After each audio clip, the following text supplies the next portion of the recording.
This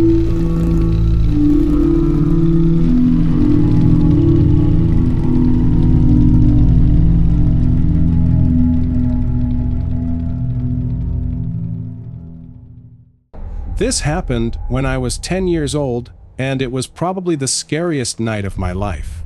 I grew up in a family of 5. My older brother was 14, and my little sister was 5. It was a Friday night, and my brother had gone out with his friends.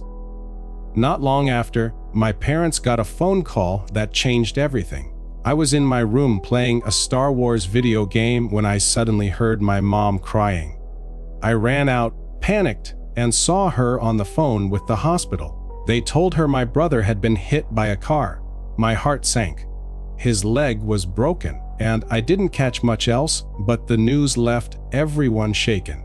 Within minutes, my parents threw on their coats, grabbed my sister, and asked if I'd be okay staying home by myself. I said yes, and they rushed out the door. I was worried about my brother, of course, but I didn't want to see him in the hospital like that. I don't think my parents wanted me or my sister to see him hurt either. The main reason they took her was because she was too young to be left alone. For the record, my brother made a full recovery, so that part of the story isn't the focus. What matters is that it's the reason I was left home alone that night.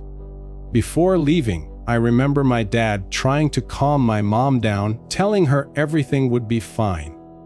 Hearing him sound so confident actually made me feel a little better, like maybe my mom was just overreacting. So I went back to my room and kept playing my game. Hours passed, and then I heard the front door open. My bedroom door was closed, and by now it was past midnight, way later than I was ever supposed to be awake. So I turned off the TV and PlayStation, crawled into bed, and pulled out my Game Boy. I kept listening, hoping to hear my parents' voices, maybe even my brother. But there was nothing. After a few minutes of silence, I knew something wasn't right. I slowly opened my door, walked to the banister overlooking the living room, and froze.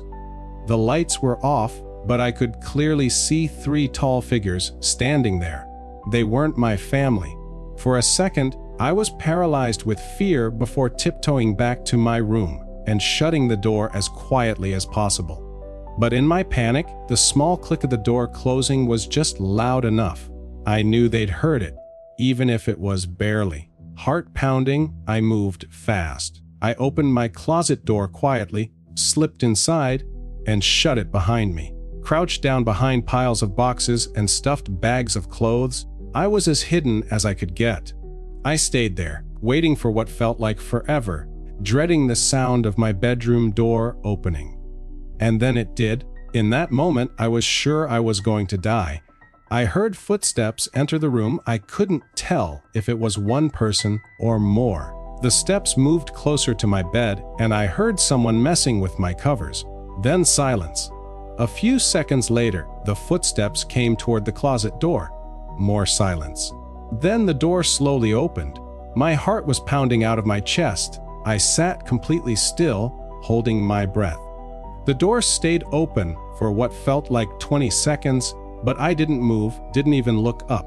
Finally, it shut again, and the footsteps walked away, then out of the room. Only then did I dare lift my head, and from where I was crouched, I realized I might have been visible the whole time. About an hour later, I finally heard my parents come home. I bolted downstairs to them. The front door was wide open, left that way by whoever had broken in. A bunch of valuables were gone. The night had gone from bad to worse. In their rush to get to the hospital, my parents hadn't even locked the door. I was lucky I wasn't killed or kidnapped. Looking back, I still wonder, did that person open the closet and actually see me hiding there? Maybe he was just a thief who didn't care about anything but stealing. Or maybe he didn't notice me at all, and I just barely escaped death or something worse.